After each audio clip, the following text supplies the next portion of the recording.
회복의 하나님 두 번째 말씀을 선포하겠습니다. 지난 9월 2일 새벽입니다. 9월 1일 월삭을 본당에서 하고 그 다음 날이죠. 제가 평소보다 한 10분 일찍 내려갔습니다.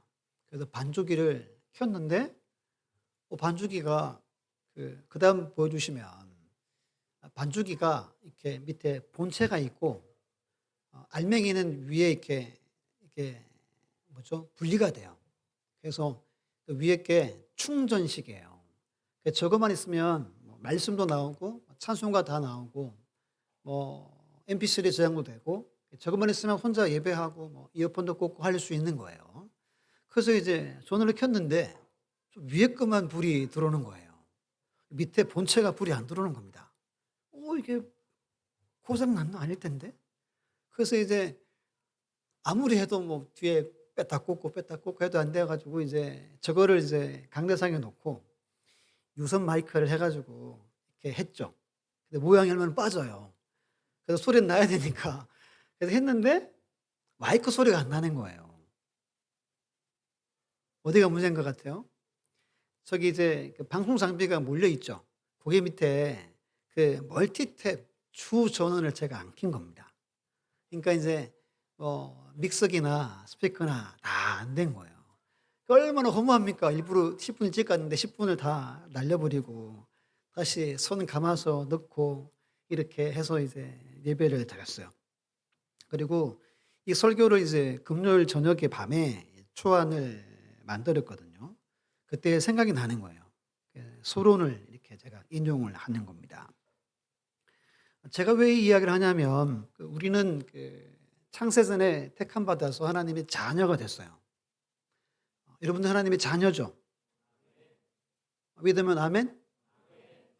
우리는 늘 우리 하나님 아버지와 소통하고 교제해야 돼요. 매일매일 교제해야 돼요. 우린 매일매일의 은혜로 살아가야 돼요. 요한 1서에서는 그걸 사귐이라고 분명하게 기록합니다. 그런데 우리가 이럴 때가 있어요. 메인 스위치는 오프로 해놓고 내가 충전된 은혜가 있어요. 이해하셨죠? 알맹이 충전된다 그랬죠? 본체, 우리 일상은 꺼져 있고 알맹이만 켜질 수 있는 거예요. 그러고도 한참을 갑니다. 몇 시간 동안 계속 틀어놔도 그 알맹이는 계속 가요. 문제는 이 메인 스위치를 우리가 꺼놓고 있는 거예요. 그래도 내가 은혜 누리고 살아갈 수 있다는 거예요. 제가 엄청난 진리를 깨달았죠. 왜냐하면 전날에 본당에서 예배드리고 그 다음날 새벽이라 제가 스위치를 안 켠 것 같더라고요. 그럼 여러분, 하나님과 관계가 내가 오픈이 되어 있느냐 아니면 내가 닫혀 있느냐, 이게 한번 고민해 보셔야 하는 거예요. 하나님 우리를 사랑하고 믿고 좋아하시는 그 하나님과 늘 오픈 상태로 늘 메인 전원이 온되어 있는 여러분 되시기를 예수님의 이름으로 축원합니다. 지난주 스가랴 8장의 앞부분을 나눴습니다. 스가랴 8장은 회복 공식 몇 가지라 그랬죠? 10가지라 그랬습니다. 일일이 나누진 않지만 핵심만 좀 나누고 있습니다. 지난주 대지만 말씀드리면 회복의 하나님은 크게 질투하신다. 회복의 하나님은 먼저 오셔서 거하신 하나님이시다. 회복의 하나님이 함께 하시면 진리의 성읍이 되고 거룩한 성산이 된다. 이걸 지난주에 나눴습니다. 지난주는 진리와 거룩을 강조하고 나눴습니다. 레위기 몇 장 찾아봤죠? 19장. 이건 꼭 기억하시라고 반복하는 겁니다. 거기 읽어보면 거룩이 무엇인지를 우리는 배웠습니다. 하나님과의 관계, 이웃과의 관계가 거룩이다라고 하나님 말씀합니다. 오늘도 세 가지 말씀을 나누려고 합니다. 우리 첫 번째 읽어볼게요. 시작. 회복의 하나님은 은혜를 베푸시는 하나님이시다. 아멘. 우리 14절 15절 보면 제가 읽습니다. 만군의 여호와가 이같이 말하노라. 너희 조상들이 나를 경노하게 했을 때 내가 그들에게 재앙을 내리기로 뜻하고 뉘우치지 아니하였으나 이제 내가 다시 예루살렘과 유다 족속에게 은혜를 베풀기로 뜻하였나니 너희는 두려워하지 말지니라 라고 말씀합니다. 하나님이 돌이키시고 그 16절 밑에 보면 백성들의 도리에 대해서 말씀하는 구절입니다. 과거에 하나님이 조상들이 불순종하고 하나님을 반역했죠. 우상을 섬기지 않았습니까? 그래서 하나님이 경노하셔서 바벨론에 넘겨버렸죠. 근데 지금은 내가 뜻을 돌이켰다는 거예요. 내가 니들에게 은혜를 베풀겠다라고 뜻을 정하셨다는 거예요. 원래의 계획은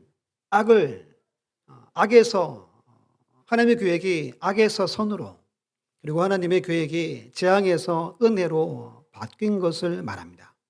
그럼 14절에 뉘우치지 밑줄 것이고 그 뜻이 후회하신다는 뜻입니다. 히브리 원어가 후회하신다. 그럼 하나님은 후회를 하세요, 안 하세요? 보통 우리 그 다음 구절 때문에 민수기 23장 19절 말씀, 우리 개역 한글로 한번 읽어볼게요. 시작. 하나님은 인생이 아니시니 시건치 않으시고 인자가 아니시니 후회가 없으시도다. 어찌 그 말씀하신 바를 행치 않으시며 하신 말씀을 실행치 않으시랴. 아멘. 이 구절을 우리가 너무 잘합니다. 하나님은 후회하지 않으셔 라고 믿지만 그렇진 않습니다. 종종 하나님은 후회를 하세요. 새 구절을 보여드릴 텐데 창세기 6장 6절에 보면 노아 홍수에 심판하실 때 말합니다. 땅 위에 사람 지음을 한탄하사 마음에 근심하시고 이르시되 내가 창조한 사람을 내가 지면에서 썰어버리되.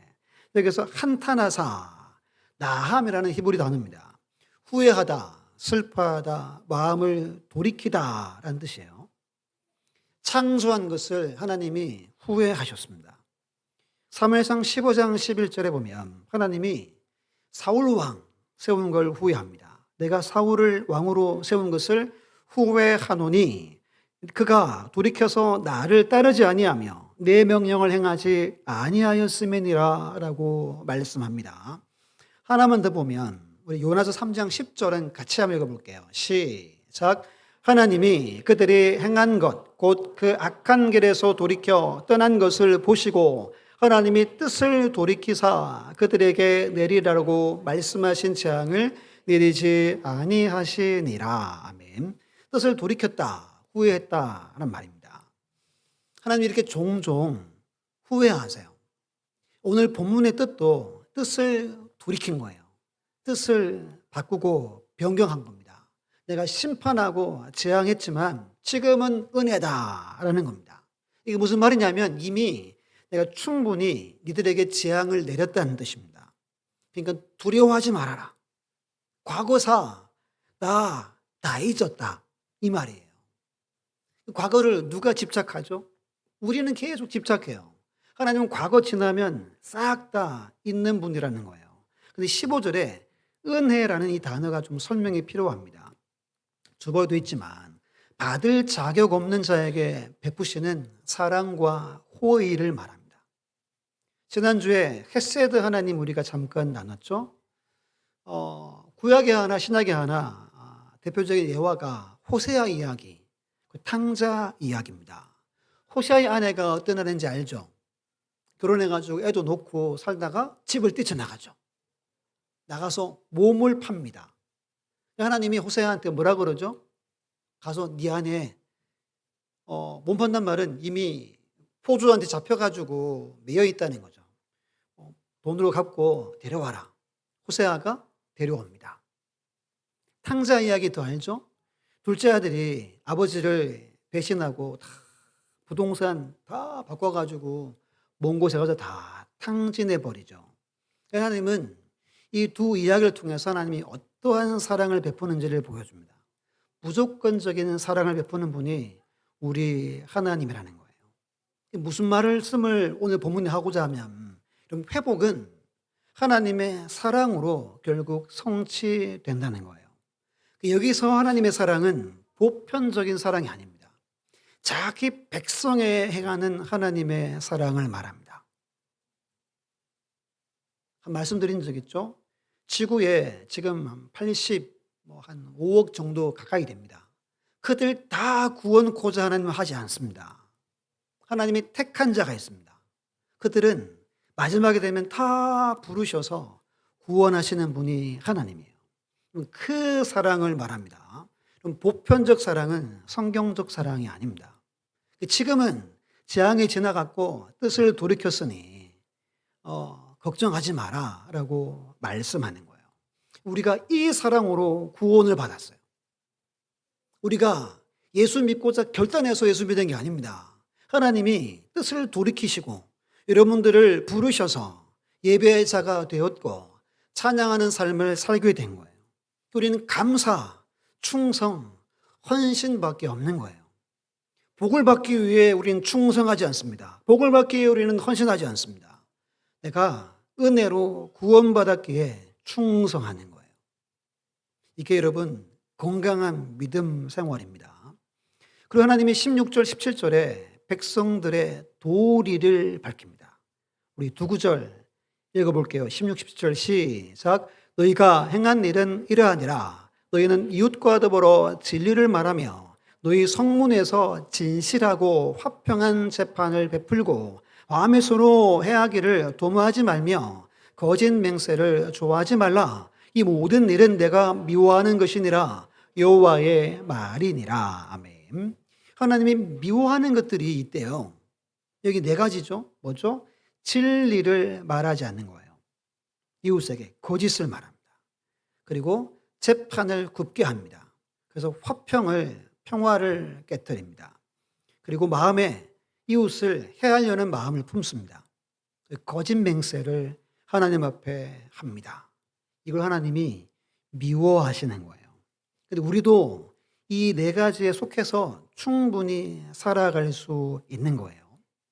여러분 우리 7장 한 표 보면 7장 표 보면 9절, 10절 우리 금식 이야기할 때 봤던 7장 말씀에 9절, 10절 한번 봤었죠? 같이 한번 읽어볼게요. 9절, 10절 시작. 만군의 여호와가 이같이 말하여 이르시기를 너희는 진실한 재판을 행하며 서로 인애와 긍휼을 베풀며 과부와 고아와 나그네와 궁핍한 자를 압제하지 말며 서로 헤아려고 마음에 도모하지 말라 하였으나. 아멘. 이 말씀과 오늘 16, 17 말씀이 일치하는 거예요. 사회적으로 약자들을 압제하는 게 뭐죠? 돈 있는 사람들 재판을 굽게 하는 겁니다. 정치인들 재판을 굽게 하는 거예요. 인애와 긍휼을 베풀지 않는 겁니다. 결국 이게 여러분 지난주 살폈던 레위기 19장과 내용이 일치하는 것들이에요. 즉 진리와 거룩한 삶을 하나님 우리에게 원하세요. 우리는 은혜로 구원을 받았습니다. 여러분들의 노력이나 여러분들의 출신 가문이나 부모님의 기도로 구원받은 게 아닙니다.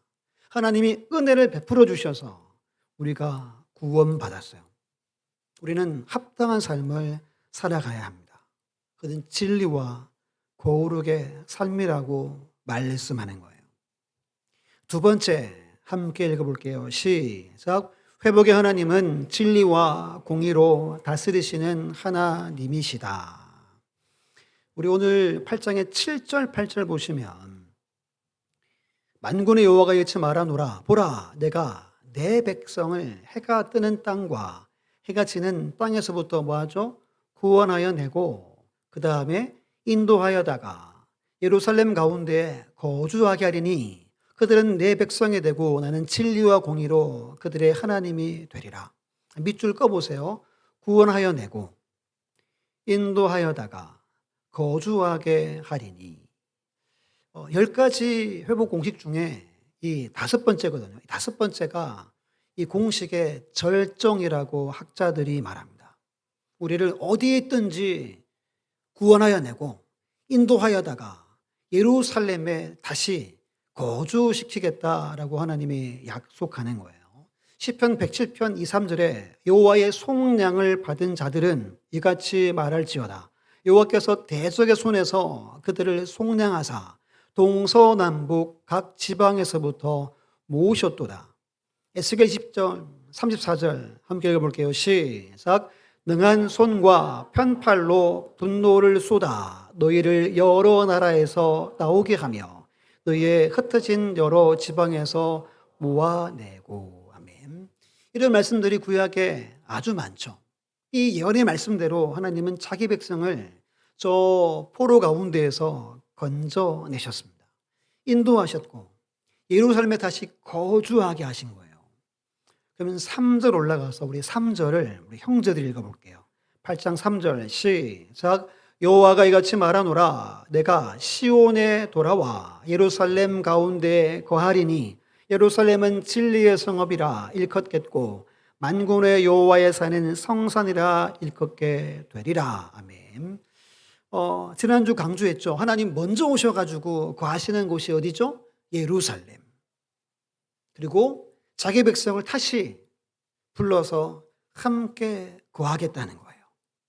이게 회복의 절정이래요. 회복은 구원받아서 우리 기도하신 것처럼 한 주간을 마음대로 사는 게 아닙니다. 우리는 하나님이 계신 곳에 날마다 거하는 거예요. 이게 구원받은 자의 삶인 겁니다. 그러면서 오늘 본문 8절에 말하잖아요. 그들은 내 백성이 되고 나는 진리와 공의로 그들의 하나님이 될 것이다. 여러분 신구약 말씀에 가장 중요한 메시지가 이겁니다. 우리를 왜 불렀습니까? 그분의 자기 백성 되게 하려고 불렀어요. 하나님은 우리의 누구세요? 하나님이신데 오늘은 구체적으로 진리와 공의의 하나님이라고 말하는 겁니다. 지난주는 진리와 거룩, 오늘은 진리와 공의인 거예요. 그럼 공의의 하나님 그러면 어떤 생각이 듭니까? 일단 저는 무섭다. 야, 이 두렵다. 야, 이거 피하고 싶다. 운전하고 가다가 경찰차 지나가면 마음이 괜히 막 이렇게 잘 가는데 마음이 막 그런 것처럼 공의라는 단어가 그런 겁니다. 제가 묵상하다가 한 가지 깨달은 게 뭐냐 하면 공의는 믿는 자에게 굉장한 소망이 됩니다. 이게 무슨 말이냐면 우리 인생사, 세상사를 생각해 보면 이런 구절들이 있습니다. 잠언 23장 보면 내 마음으로 죄인의 형통을 부러워하지 말고 항상 여호와를 경외하라. 24장에서 너는 악인의 형통함을 부러워하지 말며 그와 함께 있으려고 하지도 말지어다. 왜 그렇죠? 시편 1편 보면 악인의 꾀, 죄인의 길, 오만한 자의 자리에 앉지 말랍니다. 꾀는 그들의 충고, 길은 그들에게 참여하지 마라. 자리는 그들과 그들의 삶에 정착하지 말라는 거예요. 한 구절만 더 볼게요. 24장 19, 20절 함께 했습니다. 시작. 너는 행악자들로 말미암아 분을 품지 말며 악인의 형통함을 부러워하지 말라. 대저 행악자는 장래가 없겠고 악인의 등불은 꺼지리라. 아멘입니까? 인생사 살다 보면 이런 마음이 들 때가 있습니다. 말씀대로 진리와 거룩으로 살려고 애쓰는데 불의하고 행악하고 버벅이고 마음대로 사는 사람들이 형통해요. 권세와 권력을 누립니다. 많은 사람들이 막 모여들고 인기를 누립니다. 그 마음이 좋지 않죠. 누가 좋겠어요. 분돈하고. 근데 한편으로 또 부러운 거예요. 또 이게 우리 마음을 좀 아프게 하는 거죠. 내가 왜 예수 믿어가지고. 이런 분은 없죠? 이런 분은 없을기를 바랍니다. 이러한데 하나님은 이렇게 말합니다. 대저 행악자는 장래가 없다. 악인의 등불은 내가 꺼트린다는 겁니다. 왜 여러분 이렇게 말씀합니까? 하나님은 공의의 하나님이기 때문입니다. 누구 하나님이 공의의 하나님이죠? 나의 하나님이 진리와 공의의 하나님인 거예요. 지금 내 인생사 억울한 일이 있고 눈물 날 일이 있어도 하나님은 공의대로 하신다는 거예요. 이게 때로는 우리가 잘 살지 못하니까 두려운 거예요. 야, 나도 공의로 심판하실 텐데 두렵고 염려가 돼요. 근데 우리는 택함 받은 하나님의 백성이에요. 죽이지는 않는단 말이에요. 근데 불의로 사는 악한 세력들, 믿지 않는 자들은 하나님이 심판한다는 겁니다. 뭐로? 공의대로 심판하는 거예요. 이 공의가 믿는 우리에게는 엄청난 소망이 되어야 되는 거예요. 이거 놓치면 안 되는 거예요. 무조건 절대적으로 하나님의 공의를 붙들고 우리는 살아가야 하는 거예요. 이 공의가 뭐냐? 오늘 본문의 공의는 체다카라고 하는 히브리 단어입니다. 정의, 공정, 의로움, 올바름이라고 해석합니다. 그리고 비슷한 단어가 미시파트라고도 있어요. 보통 구약에서 공의, 정의하면 이 두 단어로 쓰여집니다. 하나님의 대표적인 속성이에요. 하나님은 공의로우신 분으로 우리는 기억해야 돼요. 그분의 자녀인 우리도 공의로 살아가야 한다는 거예요. 이런 말입니다. 야, 내가 진리와 공의인데 나는 너와 관계를 맺을 때 진리와 공의로 관계를 맺겠다는 거예요. 하나님은 공의인데 우리가 진리와 공의로 안 살아요. 그러면 관계가 맺어지질 않는 거예요. 예를 들어서 하나님을 사랑합니다. 우리가 맨날 예배드리고 헌금하고 충성합니다. 근데 공의로 안 살아. 뭐죠? 이건 뭐 말이 안 되는 거예요. 하나님은 사랑한다 그러는데 공의와 정의로 안 살아요. 신명기 32장 4절 보면 그는 반석이시니 변하지 않는다는 거죠. 그가 하시는 일이 완전하고 그의 모든 길이 정의롭고 진실하고 거짓이 없으신 하나님이시니 공의로우시고 바르시도다. 하나님은 신실하셔서 거짓도 없고 불의도 없고 항상 공정, 항상 의로우신 분이라는 거예요. 야, 내가 이러한데 너 이렇게 살아라 라고 하시는 것이 진리와 공의를 말하는 겁니다. 기준은 진리예요. 하나님 자신이시고 하나님의 말씀인 거예요. 하나님이 세우고자 하는 하나님의 나라는, 하나님의 가정은, 교회는 진리와 공의 위에 하나님이 세우세요. 몇 가지 말씀을 보여드릴게요. 이사야 1장 10절 보면 선행을 배우며 왜 배웁니까? 정의를 구하기 위해서입니다. 학대받는 자를 도와주며 고아를 위하여 시운론하며 과부를 위하여 변호하라 하셨느니라. 왜 이렇게 살아야 된다는 거예요?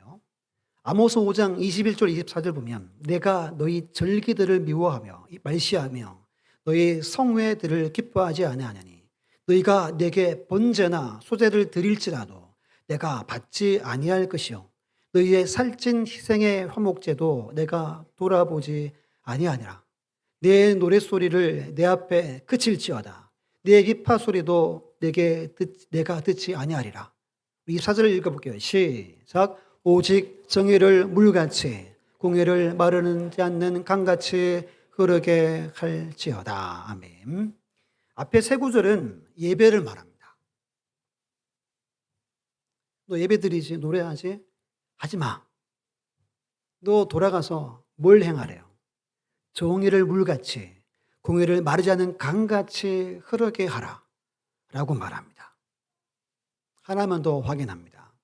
미가서 6장 6절로 8절입니다. 내가 무엇을 가지고 여호와 앞에 나아가며 높으신 하나님께 경배할까? 내가 번제물로 1년 된 송아지를 가지고 그 앞에 나갈까? 여호와께서 천천의 순양이나 만만의 강물 같은 기름을 기뻐하실까?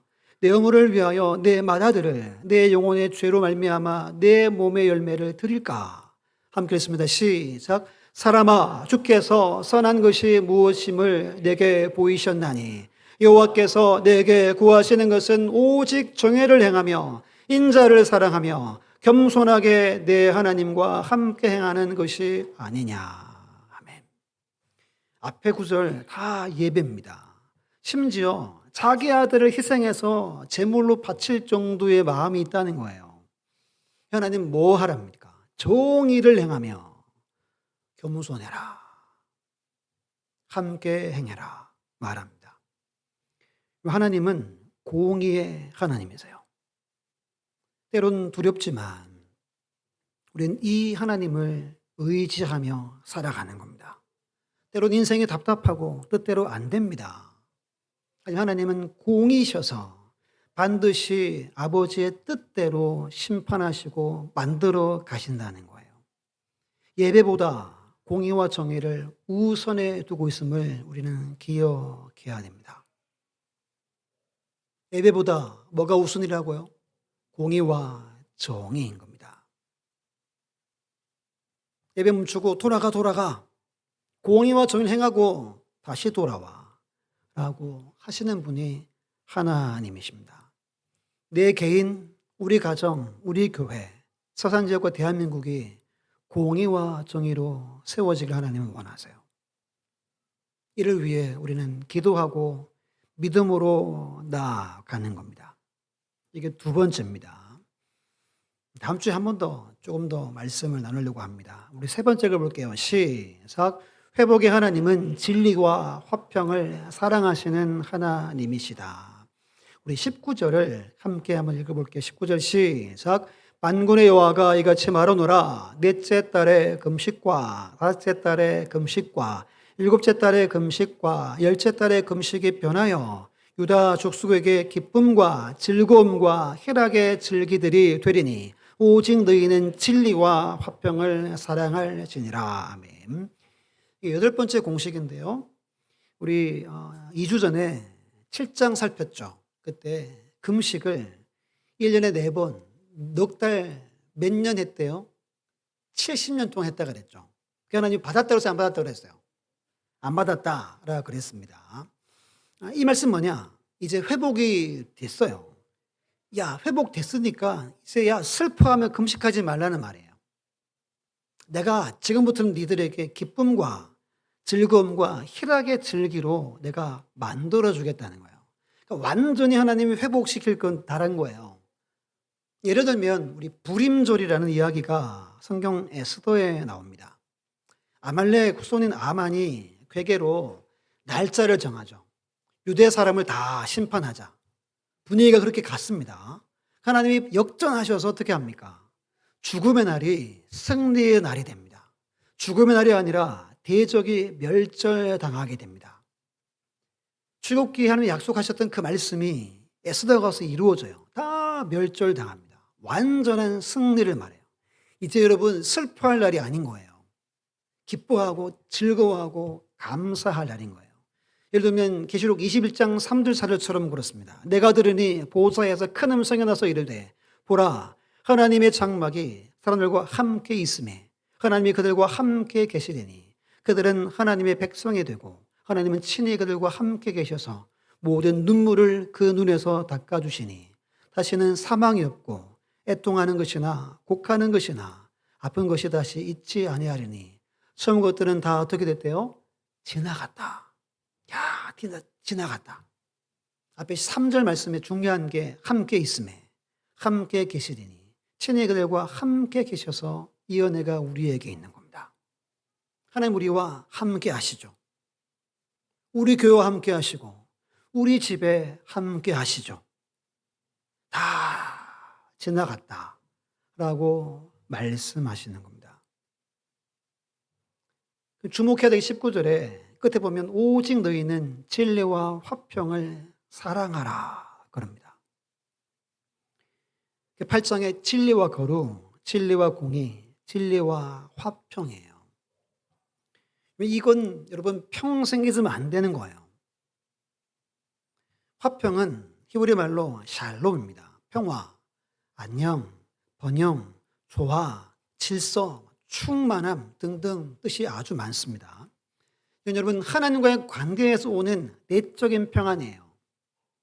집과 교회, 공동체의 안정, 삶의 모든 영역에 조화되고 질서가 되고 충만하게 되는 거예요.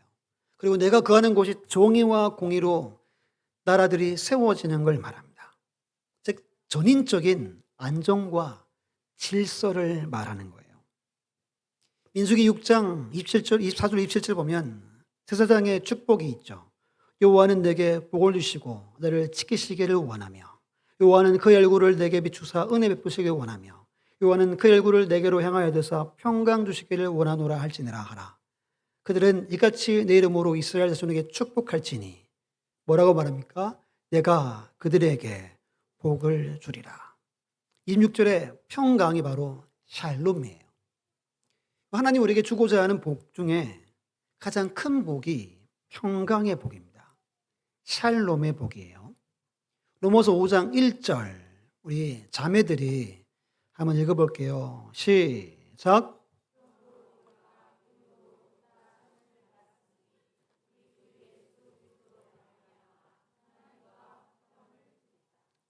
하나님. 화평 헬라어로 에이레네, 샬롬과 같은 의미입니다. 하나님은 하나님과 우리가 화평을 누리기를 원하세요. 샬롬을 누리기를 원합니다. 바울이 편지를 13권 썼잖아요. 인사 때마다 뭐라고 말하죠? 은혜와 평강이 있을지어다. 샬롬을 기원합니다. PPT 보여주시면 이건 이제 보라 교육할 때 하는 건데요. 제일 위에 원이 하나님이고 중간에가 나 자신입니다. 옆에 이웃이 우리 가족이나 이웃들을 말하고, 그리고 이제 에덴 환경을 말하고 일이 있습니다. 이거 이제 만드신 분이 이게 샬롬을 말해주는 도표입니다. 하나님 우리에게 은혜와 그다음 뭐죠? 지혜, 권능, 영광, 사랑, 존귀함, 거룩함을 부어줍니다. 우리 인간은 이에 감사하는 거예요. 그리고 찬양하는 겁니다. 그래서 예배하는 거예요. 영어로 예배가 서비스죠. 서비스를 잘해야 됩니다. 우리 이렇게 영광 돌리는 거예요. 이 관계가 제일 중요합니다. 그리고 하나님 내게도 재능을 주시고 내게도 은사를 주셨어요. 이웃에게도 재능을 주시고 은사를 다 주셨겠죠? 어떤 관계? 섬김과 사랑의 관계가 되어야 샬롬이 있는 거예요. 그리고 내게 맡긴 일들이 있죠. 일은 하나님의 내게 맡긴 일입니다. 창세기 1장 2장 보면 하나님은 일을 좋아하셨어요. 아담에게도 일을 맡겼어요. 아담이 일을 좋아했어요. 일과의 관계도 좋아야 됩니다. 그리고 마지막, 우린 땅에서 모든 물, 공기, 모든 생필품이 다 땅에서 우리에게 공급이 되어지는 거예요. 여러분, 이게 돼야 샬롬이에요. 샬롬. 죄를 짓고 이렇게 돼버렸죠. 다 끊어져 버렸어요. 돈이 있어도 명예를 얻어도 허무한 거예요. 샬롬이 없어요. 이 도표 아니면 샬롬을 이해할 수 없어요. 우리는 이 상태가 돼야 돼요.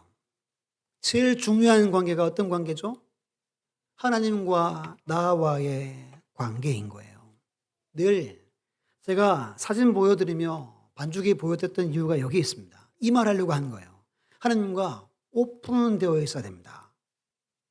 그때 샬롬을 누릴 수 있어요. 그러면 샬롬이 쌓여야, 샬롬이 확장되어야 안식에 거하게 되는 거예요.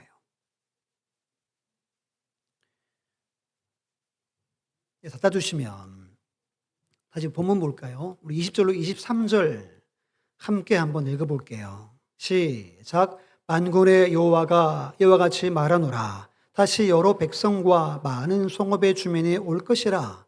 이 성읍 주민이 저 성읍에 가서 이르기를 우리가 속히 가서 만군의 여호와를 찾고 여호와께 은혜를 구하자 하면 나도 가겠노라 하겠으며, 많은 백성과 강대한 나라들이 예루살렘으로 와서 만군의 여호와를 찾고 여호와께 은혜를 구하리라. 만군의 여호와가 이와 같이 말하노라. 그 날에는 많은 다른 이방 백성 10명이 유다 사람 하나의 옷자락을 잡을 것이라. 곧 잡고 말하기를 하나님이 너희와 함께 하심을 들었나니 우리가 너희와 함께 가려 하노라 하리라 하시니라. 아멘. 이 무슨 말이죠? 사방에서 예루살렘으로 온다는 거예요. 하나님을 예배하고 찬양하기 위해서. 왜 하나님이 일을 할까요? 왜 이방인 가운데 택한 자를 부를까요? 그래야 여러분 샬롬이 이루어지는 거예요. 그 다음 우리 마지막 구절 한번 보여주세요. 스바냐 2장 11절 말씀 보면 여호와가 그들에게 두려운 마음을 줘서 세상의 모든 신, 자기의 신이, 하나님이 남유다 주변을 다 심판합니다. 자기 신이 쇠약하게 실패했다라고 생각해서 이방의 모든 해변 사람들이 각각 자기 처소에서 뭐 하길 원하세요? 여호와께 경배하기를 원하세요. 우리 주변이 다 예수 믿고 해야 샬롬 되겠죠. 하나님과 사이 좋아요. 근데 이웃과 내 사이가 안 좋아. 그럼 샬롬이 없어요. 일을 시도해. 월요일 되면 막 월요병 막. 이거 샬롬이 아닌 거예요. 환경, 망가지면 샬롬이 없어요. 하나님 우리에게 샬롬을 주기를 원하세요. 그 하나님이 세우시는, 하나님이 원하시는 나라는 주보도 있지만 진리와 거룩과 공의와 화평으로 세워진 나라를 하나님은 꿈꾸시고 원하세요. 진리와 거룩, 진리와 공의와 정의, 진리와 화평, 샬롬으로 세워진 나라를 하나님이 원하세요. 우리 개인, 가정, 교회, 서산지역, 나라가 그렇게 되기를 하나님이 원하십니다. 이건 일평생 잊지 않고 이걸 기도하셔야 됩니다. 하나님은 이런 나라를 원하세요. 지금까지 여러분들이 기뻐하고 즐거웠던 것은 다 세상에 말하는 가짜 기쁨입니다. 이 하나님의 말씀입니다.